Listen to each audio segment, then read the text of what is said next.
Hello and welcome to another episode of Bill Has Opinions, the drinking show with a Gen X problem. I am Laura Lavoie, and I'm here with Bill Perkins, who has opinions. Hello. Hello. Yeah.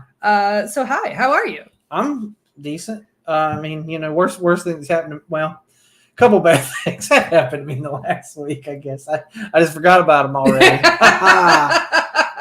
Oh, gosh. We had to have our well pump replaced on Friday. That was good times. Good times, yeah. At least it was just the well pump, to be fair. Like, it could have been worse. Just the pump. They didn't have to re-drill my well. Right. That's what you mean. At least you still there was water available. You just couldn't access it. Yeah. So that's better than... So that's... Well, and I said, hey, the bright side is now it's a thing I don't have to worry about for 10, 15 years, probably, True. You know? Absolutely. Let's see. What else? So my stepdaughter's brand new car, brand new to her, not brand new, obviously, but she's had less than a month, is already, like, having problems, and she took it to some place to have it looked at. It turns out it's a piece of crap, and it's all rusty all up underneath, and it's falling apart. And it's complete lemon. So there's that. So we're dealing with that today. And then I got stuck in traffic on the way over here, which is the minorest of those inconveniences. Yeah, but that's just a shitty day. Apparently you needed a drink. I did. And yes. And you brought one. And I brought it. Actually, yeah, let's dive into this because sorry, I don't mean to bogart all the bad news. You don't have any?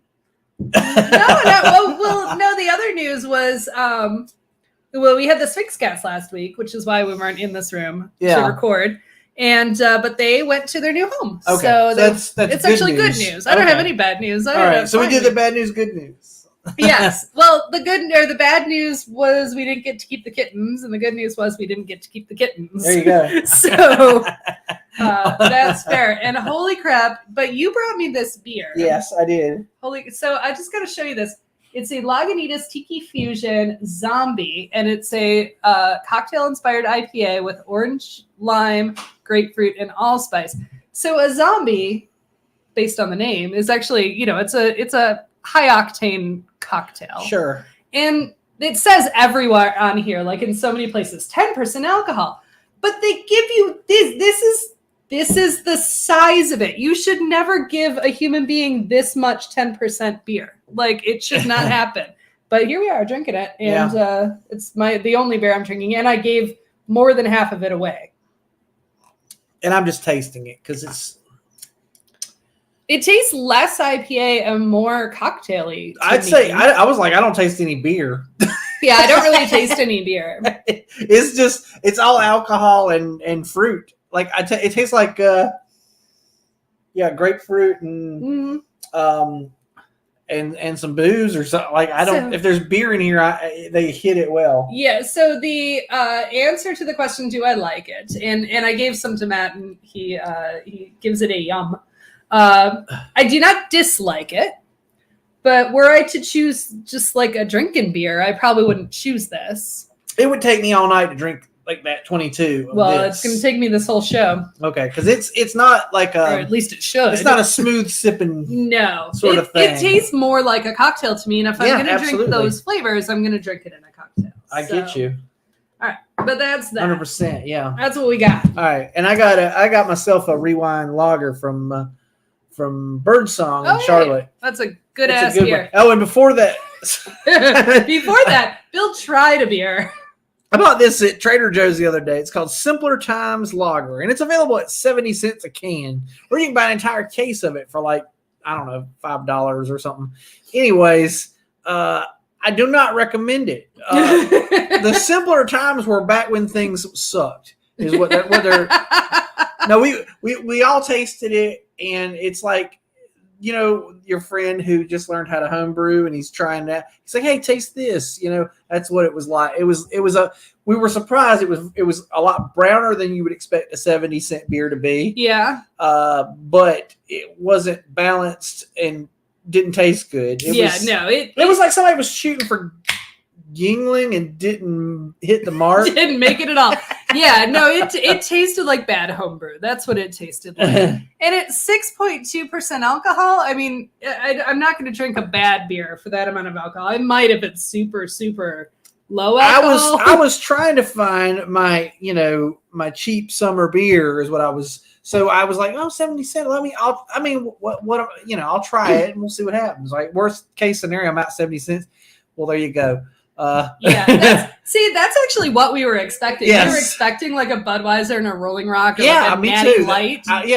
Or Miller. But instead it just tasted like the time that I decided my hobby was homebrewing and I made shitty beer for a year. And then and then I was decided, you know what I really like doing is drinking good beer. Yeah, that is correct. That is precisely why I stopped that hobby.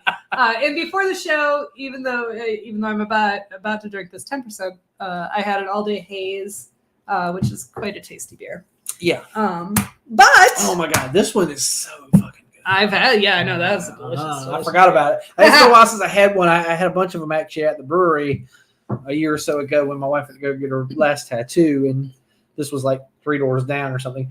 But oh my god, it's got that perfect sort of weedy, sort of thing going on that I love in a good lager, And also that's not a bad day if you take your wife to get a tattoo and she goes and sits there, but you go and drink beer all afternoon. Yeah, that's not terrible. No, it wasn't. That's not a bad day. I didn't have a bad time. Yeah.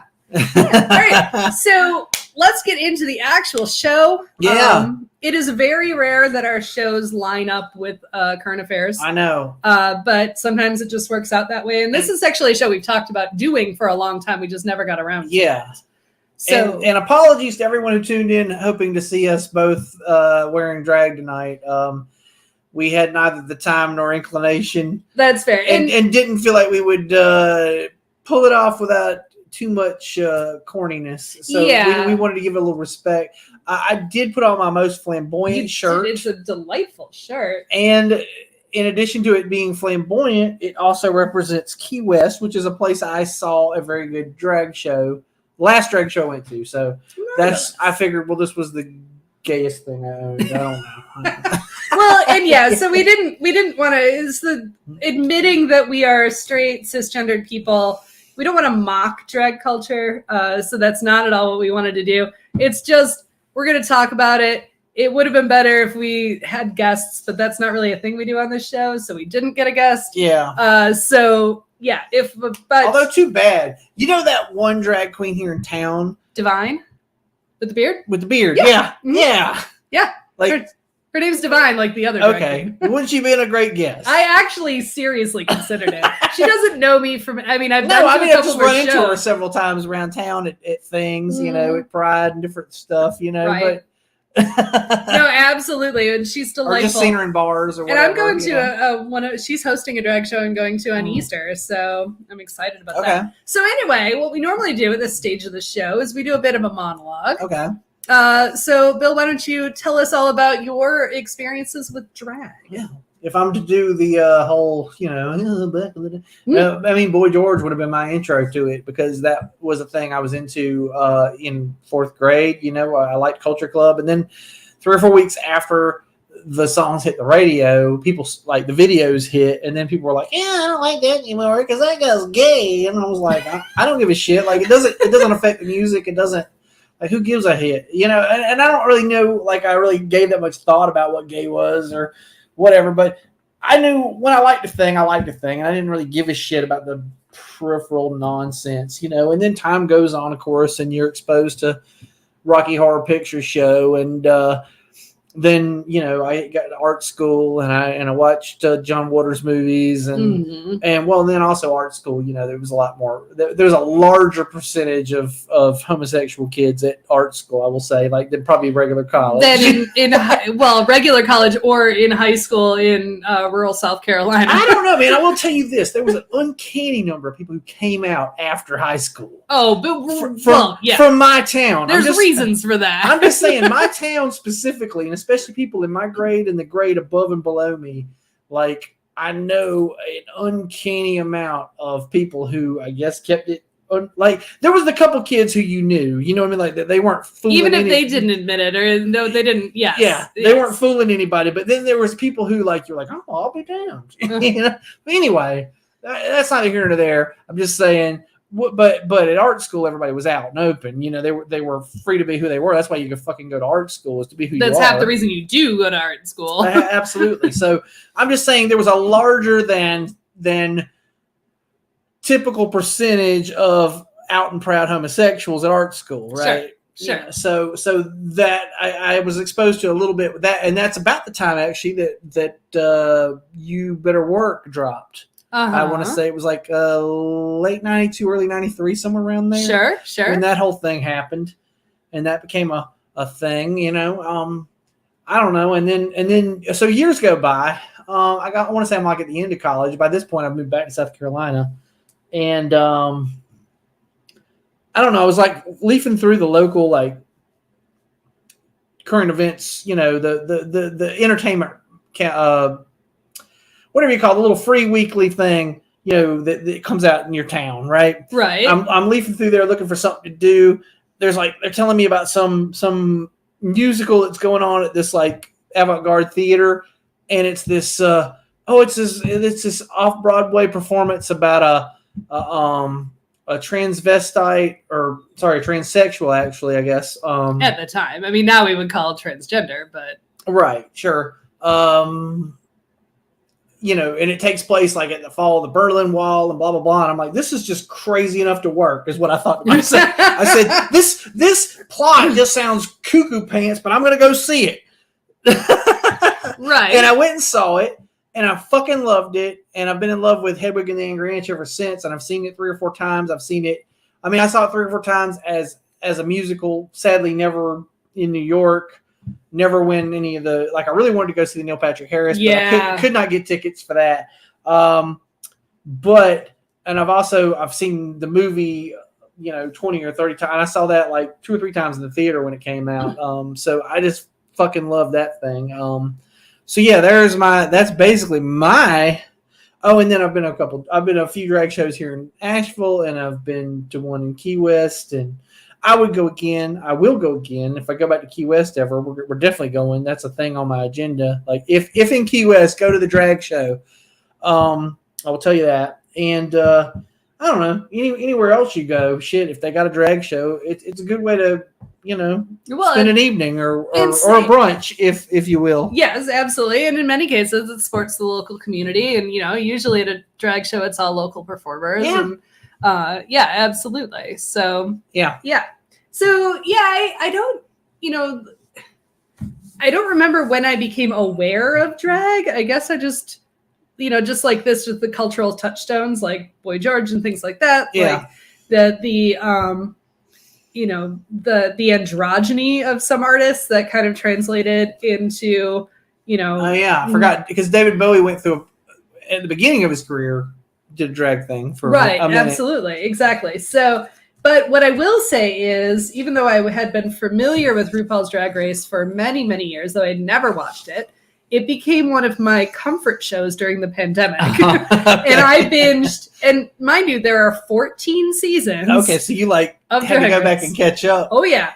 14 seasons of Drag Race, plus several like offshoot shows. Mm-hmm. Like I have not watched the international ones because you can't really get them here, but I've watched all the seasons of All Stars. And now there have been like 7 or 8 seasons of All Stars. So, yeah. I started getting very into that. And then now, and even better than that, during the pandemic, it came out just before the pandemic, and then filming had to stop because of the pandemic, a show on HBO called We're Here, which is an amazing show starring 3 incredible drag queens that they go into small towns and do drag makeovers for members of the local LGBT community or allies of.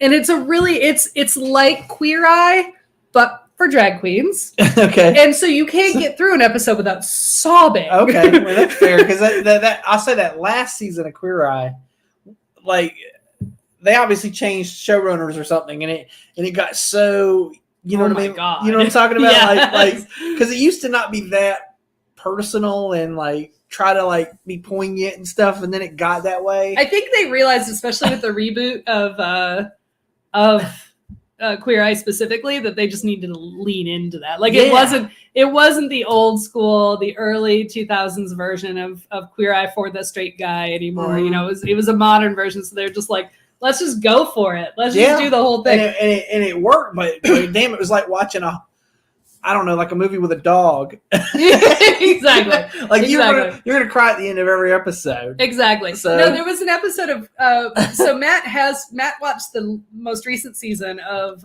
We're Here With Me, but before that, he literally caught me when he walked into the room, and I am not just crying, I'm ugly sobbing over this performance that I'm watching on the television. And it was so emotional. It was so incredible. And Matt's like, are you okay? And I'm like, I mean, ugly crying. And it was just because it was amazing. So I highly recommend that. But so I started making sure that we went to see, we've seen drag brunches. We're going to a drag show on Easter. That's a variety show.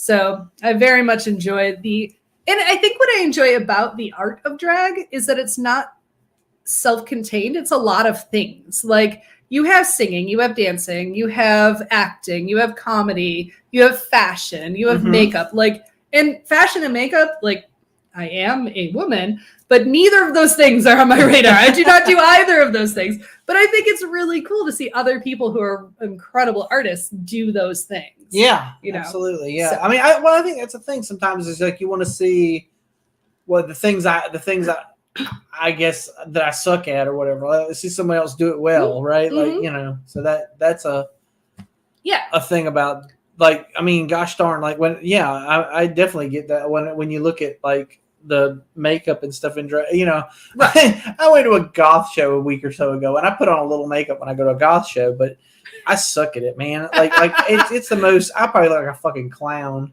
I'm sure. I put like this tiniest little bit of eyeliner and you know, some color above but I'm like, man, then I get there and I see other people and I'm like, Jesus Christ, like I just look like a fucking fool. You know, like, why did I even bother? I'm dressed well. I will say that. I feel like I'm dapper.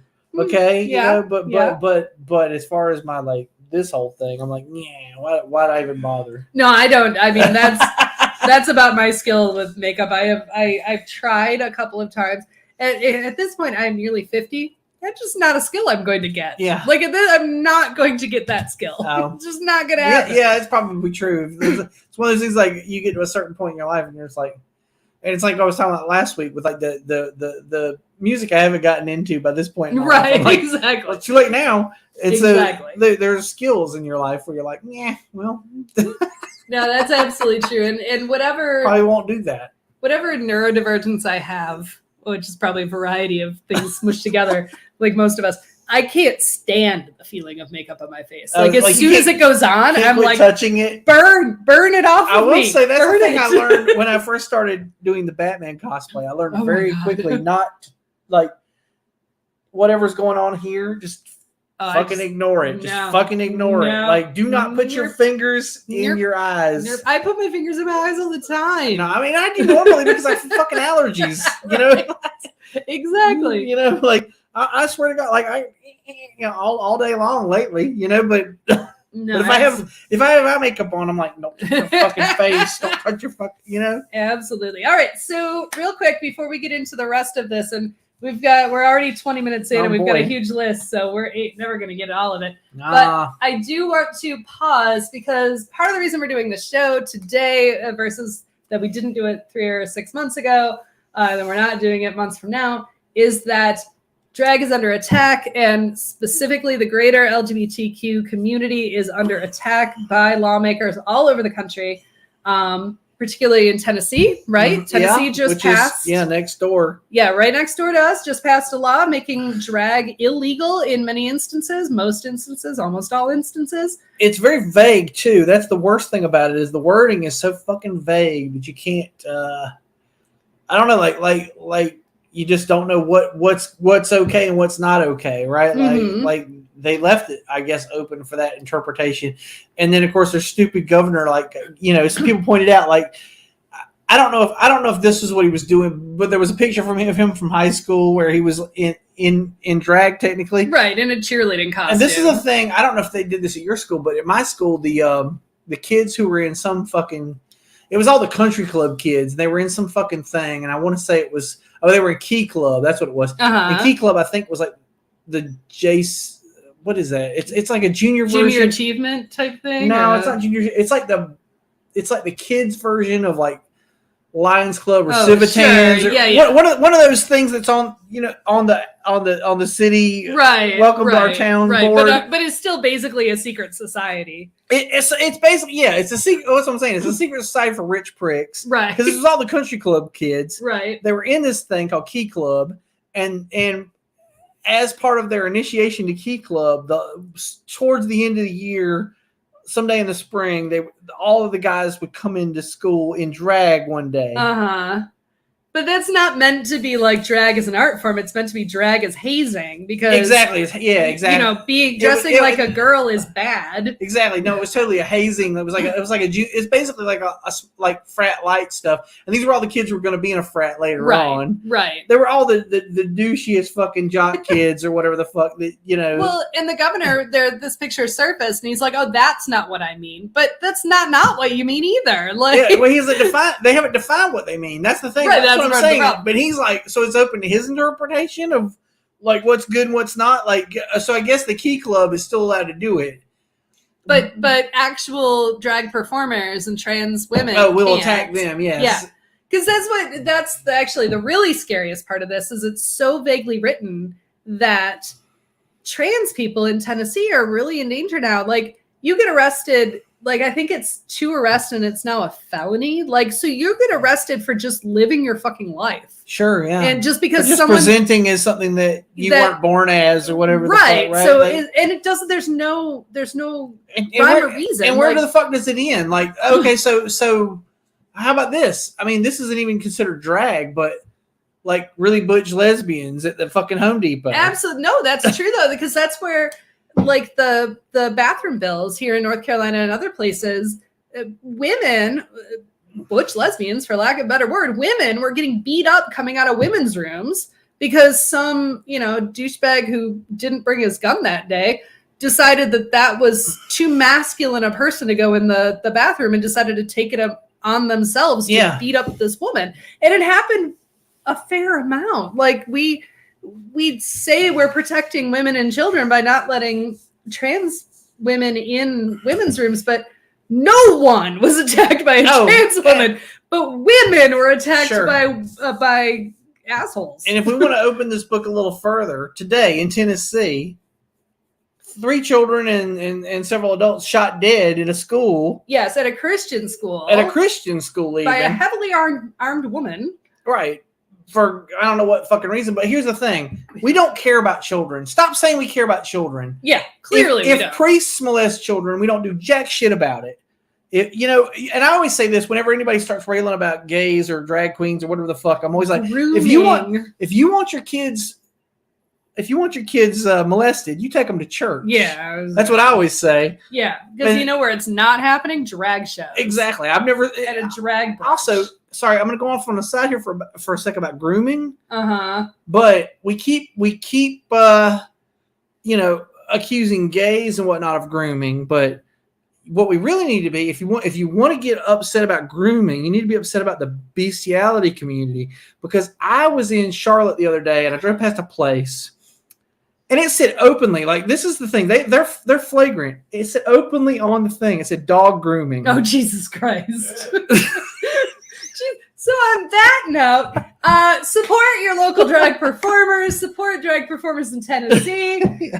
Please donate to the ACLU Drag Defense Fund. I know we have all of one viewer, but do what you can. And if you watch this later, please support it. You can just go to the ACLU. I've got the link here, though, action.aclu.org/give, blah, blah, blah. You can go to the website. Oh, we got 2 viewers. Someone else wants to donate to the ACLU. Awesome. Please do that. Yes, absolutely.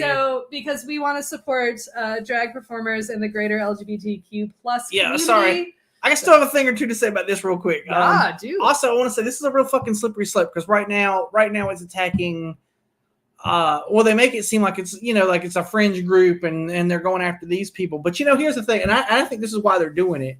So first off, because there's an election cycle that we're beginning, they already got their fucking touchdown, right? Right. Which I don't think they ever expected to get. Right. And that was their fucking big like scare tactic for fucking 40 years was, hey, they're killing babies. We finally got, okay, abortion's illegal now. Ha. So well, I'm sure at the same time, like when that happened, yeah, but you know what I'm saying? Right. Like, it's not protected. It's not protected anymore. And so I think what happened was, on one hand, like all the people who voted for that are like, woohoo. Now what? But I think all the people who are trying to get voted for went, oh fuck. We just got rid of our fucking that's our thing. Our carrot on the stick is gone. That's our thing. Exactly. Yes. And so they had to like, oh shit, we got to move the goalpost now. Yep. Yeah. We got to move the goal. We got to find somebody else to like attack. And so they came up like, well, what are we going to do? I don't know. So this is what. So the trans community and the drag community is where they went. Yeah, but I want to say what a slippery slope it is because, okay, where does it end? If we're the way the Tennessee law is worded is it's also female impersonators, right? Right. What does that mean? Does that mean like any kind of like non-traditional display of masculinity or femininity? Like this is basically just like, so if the gender roles are squirrely, okay, so what about the goth community? They're very typical androgynous or fucking whatever. Like I said, you wear makeup to a goddamn goth show. If I mean, even the masculine presenting cis men will show up in fucking makeup. Exactly. What about to cosplay? Exactly. What about cosplay? Because that and that's a whole other fucking thing. And I mean that concerns us. But I'm not trying to make this what about me. No, it's not. I'm just saying if you think this is about a group of people that isn't you, it'll eventually be about you. Exactly. That's all I'm trying to say. Is like what concerns them concerns me. Exactly. 100%.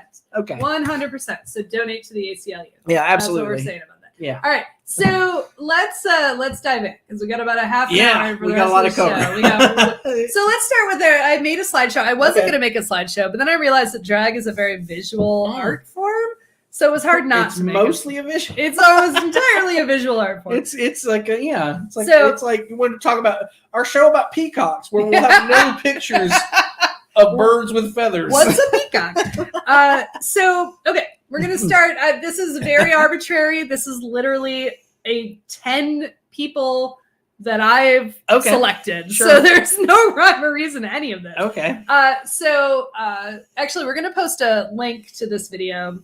You found a video earlier today that had a really great history of drag. Yeah, I was just wondering where it really began and where the word drag came from and all that shit. And there's two different theories about the word drag. Yes. I saw one. The folk etymology is that it's dressed resembling a girl. That's what it stands for. Well, then I saw that it's because when men first started dressing as women, the dresses were long and they would drag the floor. And then I saw this other thing that said it was from some vaudeville term called the grand rag. Yes, also that. Which I feel like that's more real to me. I don't know why I feel like that. Maybe because it's well, and it's not likely more complex. It's not likely an acronym either. Like the folk etymology is that dates back to Shakespeare, and in some of his notes, in some of the scene notes, it was dressed resembling a girl. But the fact is, Shakespeare, if there was a woman on stage, it was a man. Oh, okay. Yeah, sure. So Shakespeare didn't make it up. No, that's as bullshit as the fuck means right for unlawful carnal knowledge, which it does not. Like that's horse shit. It's exactly. Yeah. But drag has a very long end. So one of the things that it reminded me of this video that you shared earlier, and we'll post the link to, was and I think this is a good place to start. Comedians that decided to dress as drag as part of their shtick. So they mentioned specifically Dame Edna, who I'd forgotten about entirely until earlier today. And we talked about together before the show about what is and isn't drag, or comedians dressing as women for laughs, is that drag? And I guess in one sense, it is and it isn't. It is, and yeah, they are men in dresses, but they are not necessarily celebrating the queer community, which is what the real drag movement was about. Right. Was celebrating or even hiding the drag community or the gay community in some sense. So, but Dame Edna, they mentioned it on this video, and I was like, holy crap, I forgot all about it. But I guess in one sense, Dame Edna did normalize the idea of a woman in a dress, at least in this a man in dress. Yeah, I mean, women in dress hopefully are. But that normal. Men in dresses, it was for a laugh. So it's still kind of backhanded in a way, but he made a name for himself, man. Okay. For sure. I mean, the comedian was Barry Humphries. And this was his most famous character. Wait, sorry. So is Dame Edna different than God? Who's the fucker in the U.S.? I can't remember his name. Yes, Milton Berle. Yes, a different way. Like, because Milton Berle is basically just being like, first off, wasn't funny, which is the first rule of comedy is fucking be funny. Yeah, Dame Edna was a character. Whereas Milton Berle was a man. Just he was just like, hey, I'm gonna come out. I am wearing a dress now. And you're supposed to laugh now, ha ha ha. Because femininity is somehow inherently funny, right? Especially when a man does it. So yeah, exactly. But there's a long history of, what is and isn't drag, and comedians dressing as women in many cases is not drag, because the idea is we're making fun of femininity, we're making fun of this, and in some cases it's making fun of the gay community. In some cases it's just misogynistic as well. So there's a lot, which is what I felt like. I guess Milton Berle is just being like that, just being a dick. Whereas, I guess the difference is Dame Edna is sort of elevating, like, because with the drag tendency is to elevate femininity. Like this is right superb. It's like anyway. And in the some early drag culture, there definitely is not. There's people have come to terms with the fact that misogyny existed in drag culture, but they've been making a lot of strides to fix that. Like that's changed a lot. So one of the other most famous drag queens, this is actually a picture from when she was on RuPaul's Drag Race, not as a contestant, but Lady Bunny was a big figure, especially in New York. She created the first pageants. Okay. And obviously is known mostly for the outrageous wigs. Yes, that is the biggest wig I believe I've ever seen in my life. But Lady Bunny is very well known, and people love her. That wig must weigh 30 pounds. It has to, right? Absolutely. Absolutely. Wow. Then, of course, we need to move on to probably the drag queen that most of us were introduced to first. Yeah. Because if not first, certainly in your first 2 or 3. Well, and especially for Gen X, right? Yeah, because John Waters films were part of our upbringing. Yeah. Part of our experience. Well, you're coming of age, certainly, when you started striking out, like, I'm gonna watch things that my mom and dad didn't watch. Exactly. I'm going to watch edgy things that I'm not allowed to watch. And I still say this every year when everybody starts going, Die Hard is a Christmas movie. I'm like, if you're trying to be edgy, Female Trouble's a Christmas movie. Exactly. Like, Die Hard ain't that fucking edgy, bro. It was a popular film. Like, Female Trouble, that's an edgy Christmas movie. That is an edgy Christmas movie. So specifically Divine. And I went with this photo, even though it's not the best quality. It's the iconic classic Divine look. Divine, of course, is no longer with us, but she was out of Baltimore. He, very close to John Waters, was in half of the John Waters movies, if not more. And more importantly, not only with like Pink Flamingos and Female Trouble and all those things, I think the one that kind of shot her into the mainstream was Hairspray. Yeah, because that was when John Waters. So John Waters made a bunch of fucking underground weird movies. Yeah, and then at some point he kind of started making these edgy studio movies. Right. And Hairspray was one of his edgy studio movies, like big budget studio movies. But he still cast Divine as the mother, Edna Turnblad, right? The mother. Exactly. So she's, while she is a drag queen, she's not playing a drag queen. She's playing a woman. Right. And since then, the role like in every, because then the movie became a musical, which then also became a movie version of said musical. Correct, and it's also still touring as a musical. But anyway, apparently the rule is that a man in drag will play the mother. Yes, in the movie version of the musical version, that was John Travolta. Yeah. And to be fair, I watched that thinking this is gonna suck, and he was actually super endearing. I've never seen it. I think it's worth it. I think it's well worth it. Because I was like, because I like the original, and I was like,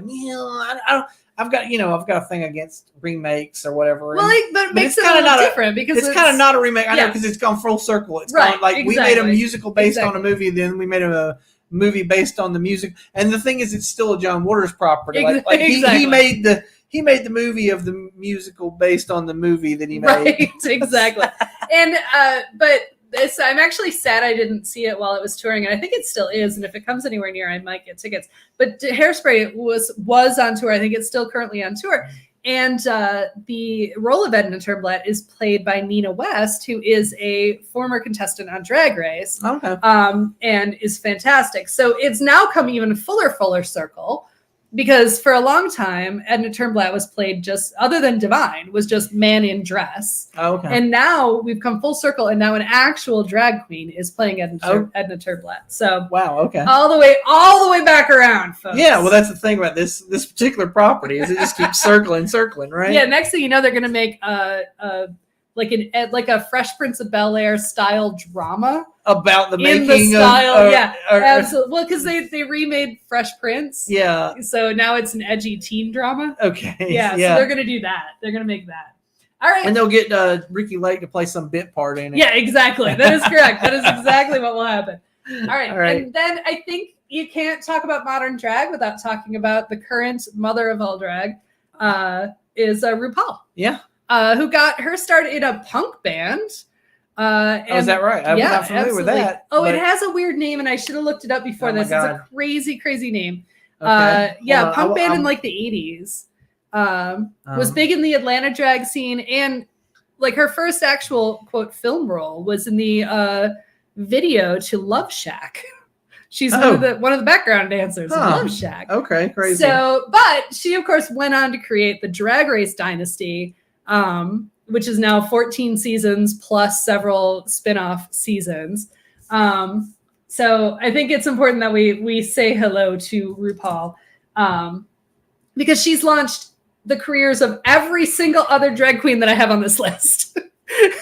RuPaul and Wee Wee Pole. Wee Wee Pole, that's it.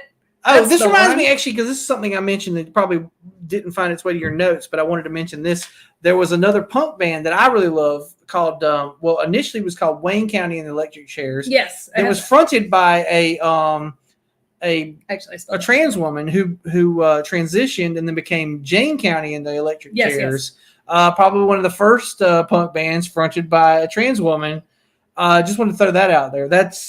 Absolutely. Look them up. They got some really good songs. Their songs are campy and funny. I fucking love. There's a song called "You're Bad in Bed" that it's as good as it sounds. Go look it up. It's somewhere on YouTube or on. You can certainly find it on Spotify.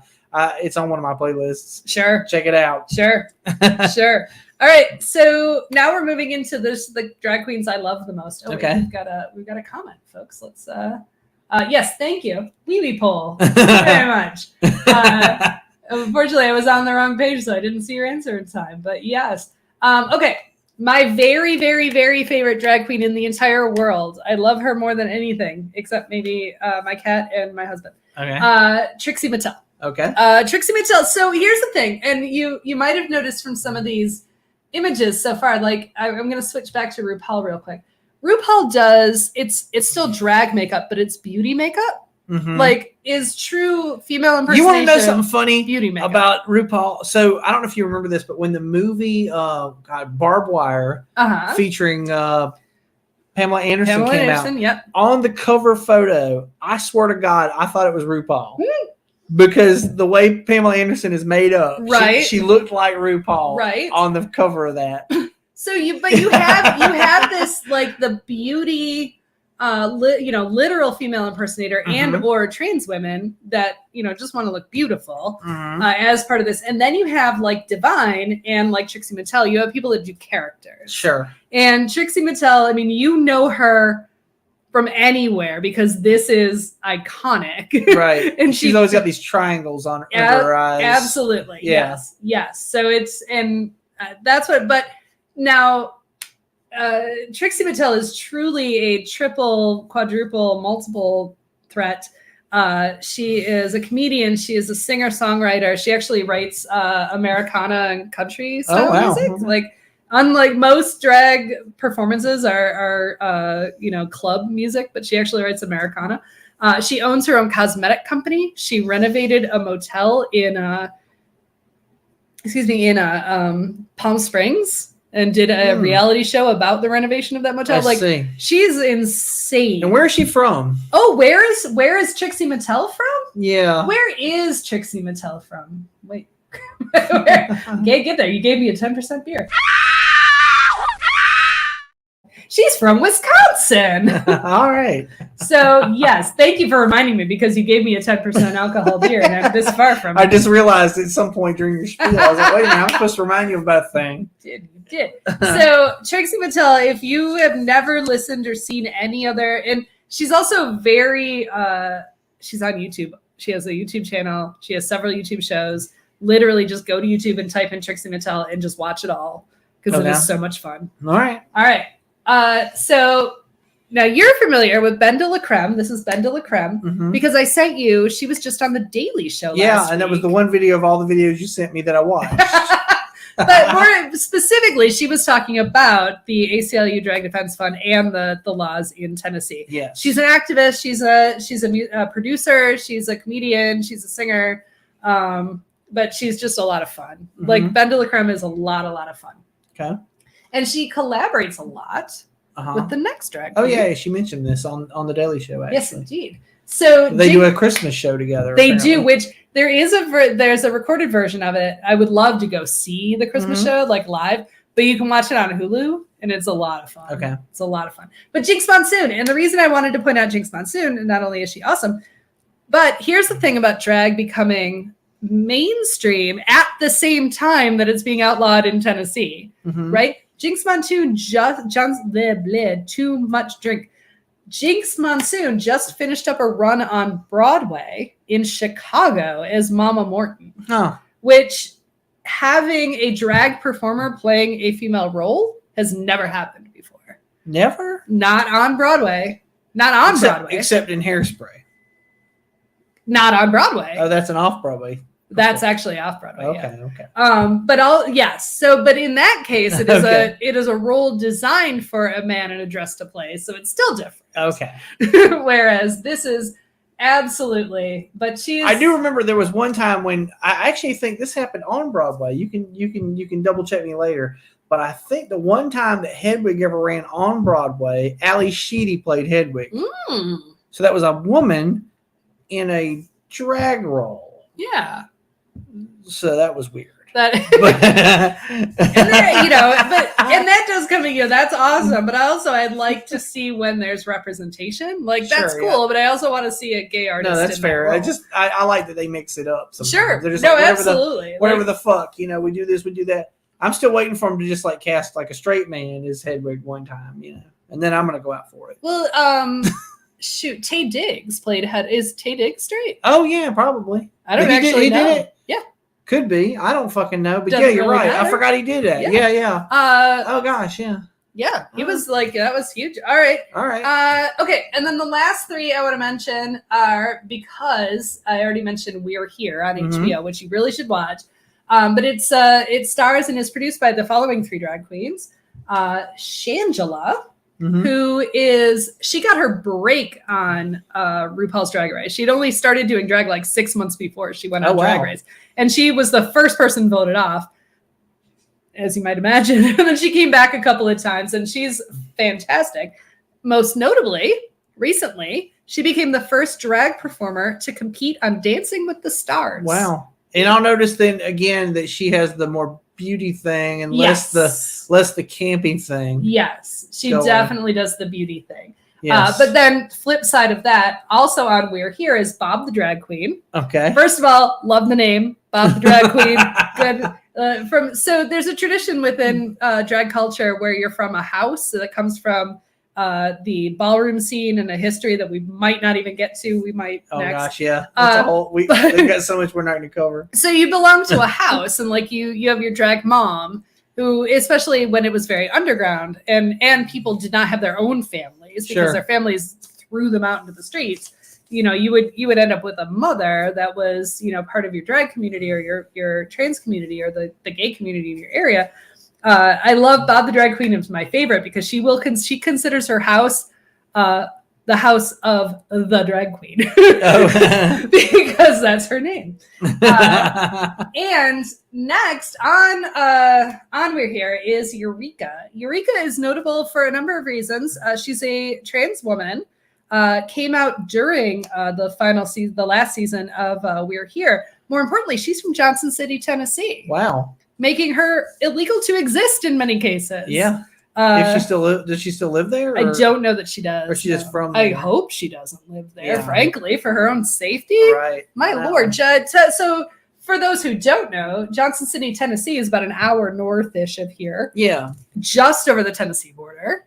Yeah. And I mean, it's a cute little town. It's cute, and it's got some Asheville Light vibes, but it's still Tennessee. Right.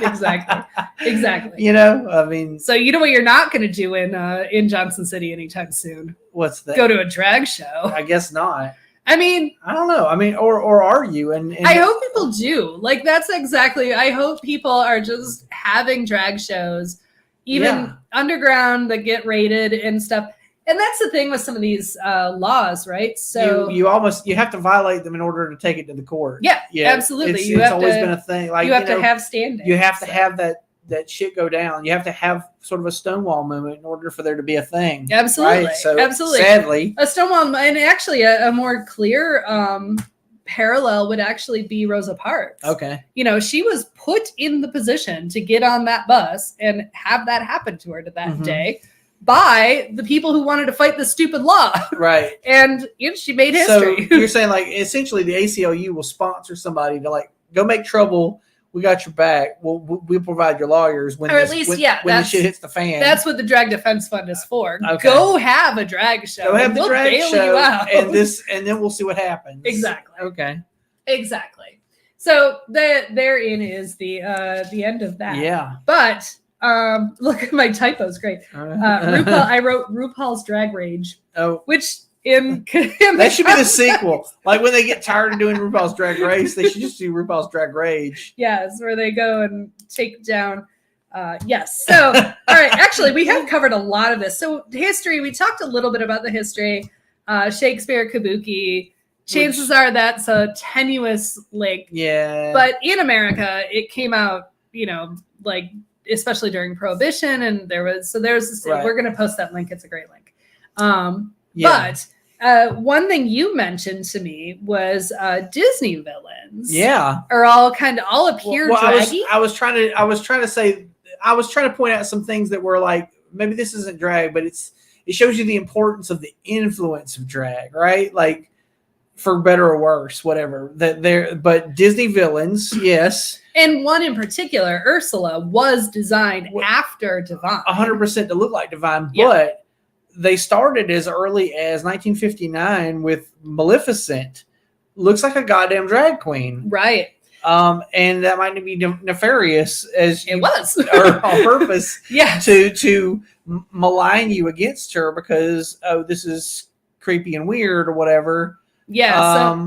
I sent you a little thing because I dug into it and I'm like, this. So Disney villains, especially female Disney villains, were designed to be specifically, quote, ugly. Mm-hmm. So they were the opposite of the princesses, that were jarring to look at. Yeah. But I think what's interesting is we've come to a culture where a lot of people are siding with the villains. Yes, right? Well, that's why we've had all these like sort of and I blame Wicked for this because Wicked was the thing that opened this door. Like what if the villain was just misunderstood. After the success of Wicked, then Disney started making all rebranding all their villains as anti-heroes or something. Right. You know, like they were just, you know, maligned and misunderstood. And if you've seen the movie Maleficent or Cruella de Vil, you know, right, you get the sort of like other side picture of like, oh no, what you thought happened didn't really happen. It was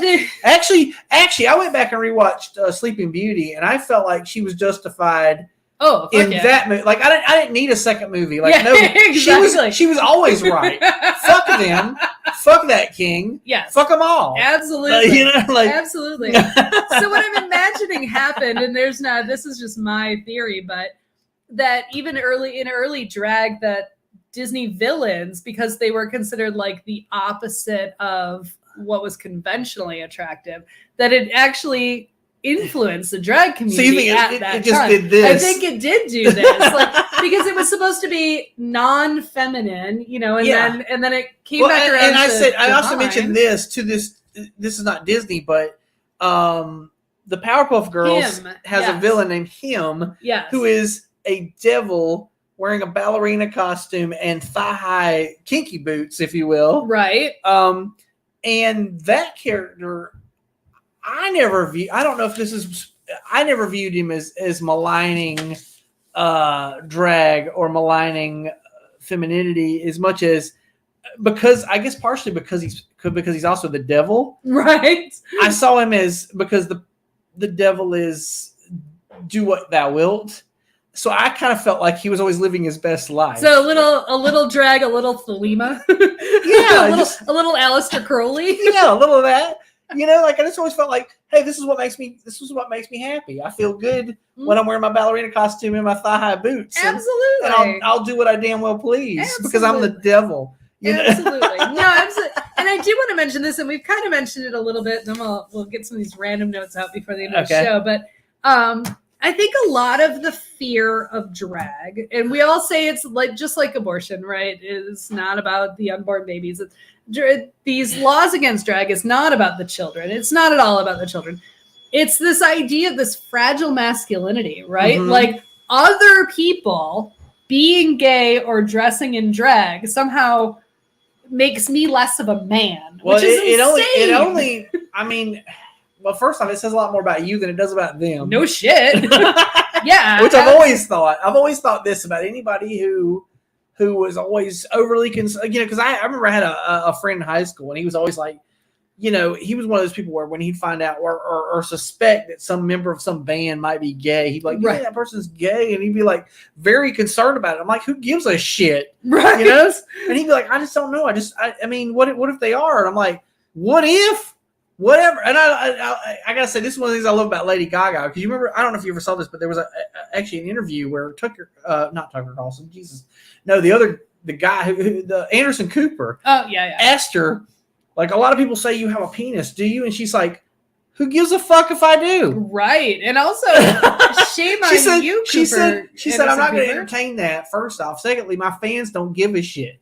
Right. Yeah. What if she were a trans? It does not matter. It does not matter. And I just love that she just fucking shirked it off. And I also kind of like, you know, I don't know. I kind of feel like, I don't know. I kind of hate Anderson Cooper a little bit for asking the stupid question. Hopefully he got over that. I hope he did. He's come out as gay since. So. Was that before he was? That was before he came out. He was one of those people he's like the guy from high school who wasn't. He always knew. Yeah. You weren't fooling anybody. Just like that fella on Fox News isn't fooling anybody. You know what I'm talking about? No. The one guy who sounds like Snagglepuss who sits there on the corner of the couch, and you're always like, what the fuck is this guy doing? You know? Like, get out of here. All right, so I did also want to mention, so there's a documentary called Disclosure. Mm-hmm. If you have not watched it, everybody should go watch it. It's about the harmful, so it's less about drag and more about trans representation in movies. Mm-hmm. But those things are intertwined, to be frank. Yeah, sure. Drag came out of part of drag came out of the trans community. Yeah. So yeah, there's a lot of people. I mean, every drag queen is not trans, but you know, a lot of, I guess every every trans person is in drag, kind of. Well, So, no, not but... exactly, but you know, but more so. Well, that was the safe place Yes. for, especially before it became common to come out. Right. That was a safe place to be.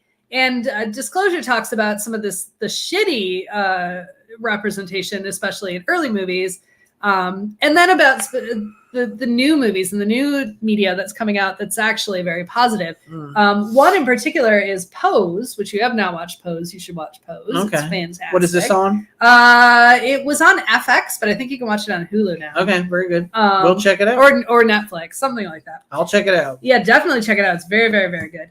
But Pose is based on the documentary Paris is Burning. Okay, which I saw a year or two ago. And if you haven't seen it, you need to watch it.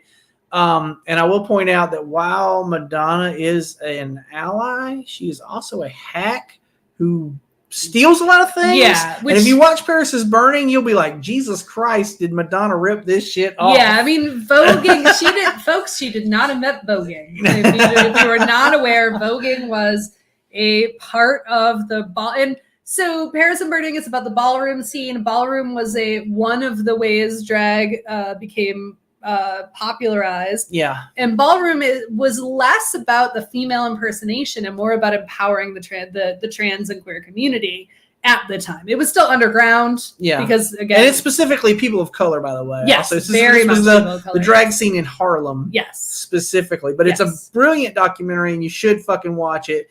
And it's both it'll make you feel elated, but then it'll also make you feel sad because it spends the last 15 minutes talking about people who were the AIDS murdered, not crisis. just the AIDS, guess, but also about people who were unfortunately murdered because of who they were. Yeah. You know? Yeah, for sure. So that's for sure. But anyway, I'm still going to say it's worth a watch. I loved it. And you should. I don't know if you like this sort of thing, watch it. Shit, watch that. Watch that. Watch Disclosure and watch Pose. Like I would say if you want to educate yourself about trans representation, those are the three things to watch. Okay, watch. Not that I know because I'm not trans, but not necessarily trans, but also drag. Also drag. Well, all the above. All the above. All the above. But and then also watch these other things. I'll also watch all these. Yeah. I mean, we have a ton. Rocky Horror, we mentioned briefly. You've already seen that. Yeah, Hedwig, obviously. Kinky Boots, which is a Broadway musical about drag culture. Yeah. Boy George, we mentioned. Twisted Sister. Like, Dee Snider came out and said, yeah, we were fucking in drag. Like, I mean, there's still straight men in dresses and makeup. Sure. But they were like, that's what we were doing. But he's like, this is what we were doing. And he was doing it not to be... not to make a comedy of it, but to be provocative and subversive. Subversive, yeah, exactly. Like this is what your parents are going to hate. Also, here's a man in drag. By the way, he told us that we were not going to take it, and we totally took it. We took it all. We took everything we said we weren't gonna. We took that. We did. It did not work out for us. Two movies though that are classics, which today like people would be like. Priscilla, Queen of the Desert, which I also spelled wrong. I did not spell check this in any way. Well, nobody can see your spelling. That's true. I know, but I see it now, and I'm like, I fucking spelled that wrong. Priscilla, Queen of the Desert, which was an Australian movie about drag queens. Fantastic movie. And Tu Wong Fu. Yes. Which I forgot all about when you were bringing this all up. And then I was like, oh, shit, yeah. Oh, my God. Tu Wong Fu, Thanks for Everything, Julie Newmar is the whole name of the... But it starred... very contemporary male actors of the day dressed as drag queens, and it was John Leguizamo, Patrick Swayze, and Wesley Snipes. I was going to say Blade, which is correct, but Wesley Snipes. Yes. And what's funny is that we didn't try to make drag illegal then. That came out in the 90s. Yeah. Like, why are we suddenly? Yeah, no, I know. I wish Patrick Swayze was still alive to go roundhouse kick all these motherfuckers. No shit. Right? No shit. But Wesley Snipes is still alive, and he could go roundhouse kick these motherfuckers. And I did want to before we close the show, which we are about to do. Okay. I wanted to give a quick shout out. This because it is both drag and transgender. Is Susie Eddie Izzard. Right. Just it came out as trans, which we all knew, right? Her comedy, her entire life was in drag. Sure. And yeah. she did it as a joke, but it wasn't a joke because she was trying to live her I never authentic felt like it self. was a joke because she actually never drew any attention to it. No, that's true. She would just do She would just come out and do her comedy and Yeah. never address the fact that I'm a man completely dressed in drag. Yeah.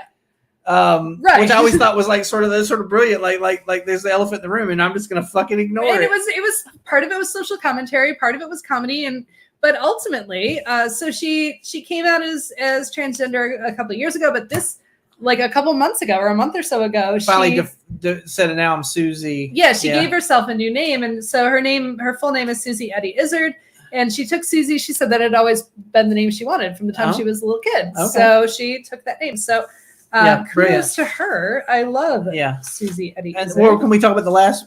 Ducks. No, you misspelled that. Also, I misspelled everything on this list. It's Lux Interior. Lux Interior. Actually, I think that was directly from what you typed. Did I? I do think. Lux Interior of the Cramps, who was a cis male performer, but he considered himself a female impersonator. Performed every show in high heels, and sometimes. Well, in the early career, I think he was in drag, but it slowly just got where he was just wearing a latex suit or something and high heels. So it was kind of this drag plus BDSM sort of thing, you know, but being subversive. The idea there, I guess, was to be. And you know what? I'll tell you, if you like wearing heels, wear heels. Yeah, absolutely. I do not like wearing because everybody heels. can't wear them. Yeah. Although I will tell you this: the reason Prince is dead is because he wore fucking high heels. Because he would dance and jump in his high heels, and they took a wearing and tearing on his hips. Yeah. And that's what caused him to start taking the pain medication. That is true. So just let that be a lesson to you. Jamie Lee Curtis, just because she jumped up and down for her Oscar win. Oh, yeah, and she broke her, like, she had to wear a boot for like, because she was in heels, and she jumped up and down for joy, and don't do that, folks. Especially not when you're whatever age Jamie Lee Curtis is, for God's sake. I mean, honestly, don't do it younger either, because you'll fuck yourself up forever. Yeah, it's true. You'll have things later on. You'll be like, why the fuck do I hurt now? That's why. Actually, but the fact is, once you turn 40, actually, I've got a weird fucking hurt in my hip, and now I'm starting to think it might be because I had a pair of kinky boots I used to wear when I was in this one band that I would dance around in, and I'm like, you know what? Maybe that explains that fucking phantom pain I've got in my hips. Or just throwing this out there. I'm old. You could be nearly 50. I could be nearly 50 too. That could be an option. Speaking of, somebody in the room is about to have a birthday. I am. I won't be. Yes, my birthday is Wednesday. Yeah. I will not be. I'll only be 48. But at that point, like at some point in my life, I always you will be. Yeah, I start counting birthdays by like 2 months ago, like at the beginning of the year, I started saying I was 48, even though I wasn't going to turn 48 until March. I heard you the other day. You said you were almost 50. You said, at this point now, I'm just like, I'm almost. You're just going to say it. At this point, I just, well, because if I keep telling myself, it'll make more sense. Okay.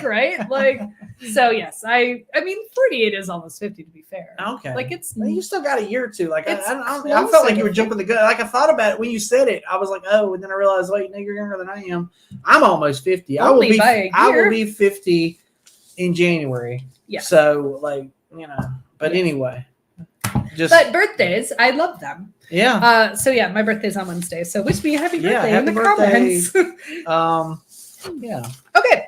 I don't think we have things that are extra. No, we don't have extra time for things that are extra anyway. That's true. The whole damn thing's extra. Well, yeah. Tennessee is extra right now. Right. So let's fucking fight that. That's the thing that's extra. And all the states, like we're only talking about drag. All the states that are passing anti-trans laws. I'm surprised Dolly Parton hasn't really gotten involved. Like she should just be like, I'm gonna close fucking Dolly World if y'all don't straighten it out. I have seen. She's made a couple. I know she's made some comments. Comments, but yeah, I agree. Yeah, like, she should just shut the shit down. Like she controls. Take her money out of Tennessee. Exactly. Take your money out of Tennessee and see how quick they fucking change their minds about it. Yeah, that's what I'm saying. Yep. Dolly Parton, who said, "If I wasn't born a woman, I would have been a drag queen." Yeah, well, I mean, even as a woman, she's a drag queen. She is totally. She literally is in drag. Like wigs, makeyup, dresses. There's nothing natural about her. Real boobs. I don't. I mean, she was pretty young. Like, was that a? I mean, even on the Wagner. When you see the No, I think actually when you look back at the pictures from like back then, her boobs weren't as big as they are now. Yeah, like that's I fair. don't. I mean, sure. Well, she's definitely had work done since. And then. she's a lot of work done since. But you know what? That's what floats your boat. Do that. I'm not saying shit about it. She still looks great, but I'm just saying, yeah, take your money out of the fucking Tennessee. That's what we're asking. And see how quick their heads spin. Exactly. Because honest to God, you're running half the fucking state. So That's true. All right. We've talked all about drag. We love drag. So why don't you take us away? Alrighty. Bill has opinions. Introduced. 10%. That's what we have. Bill has opinions. Is whatever it is. Engineered and produced by Laura Lavoie. The opinions of Bill are his and his alone, unless you agree with me, and vice versa. We sometimes agree, sometimes we don't. I don't know. Anyway, they definitely don't have anything to do with the ACLU, who didn't, sign on to be sponsored in this particular program. Be sure to like and subscribe if you're on Facebook and or YouTube. I don't know. Follow us wherever. Thumbs up. And leave a comment and hashtag opinion gang and all that. Tune in next week. Are we back next week? We are back next week. Just making sure. I never know what the hell's going on. That's too far in the future for me. Next week we're back and we're talking about jokes, pranks, puns, and April Fools. Holy shit, that nonsense. Okay, well, there you go, folks. We're gonna be having a good time with you. It will be post April Fools, so japes and gimmicks. Yeah. I don't know. Yeah, just all the funny tomfoolery. Shit. All the funny shit. So we did a comedy episode a while back. This is not comedy. This is truly jokes, pranks, puns, pranks are not really comedy. No, yes. They're not terribly funny. I bet we have opinions about that. All right, funny folks. to the person who pulled them, though. We're going to go, I guess. We're going to go eat some pizza. Let's do that. All right, bye. We'll see you next time. See you in a week.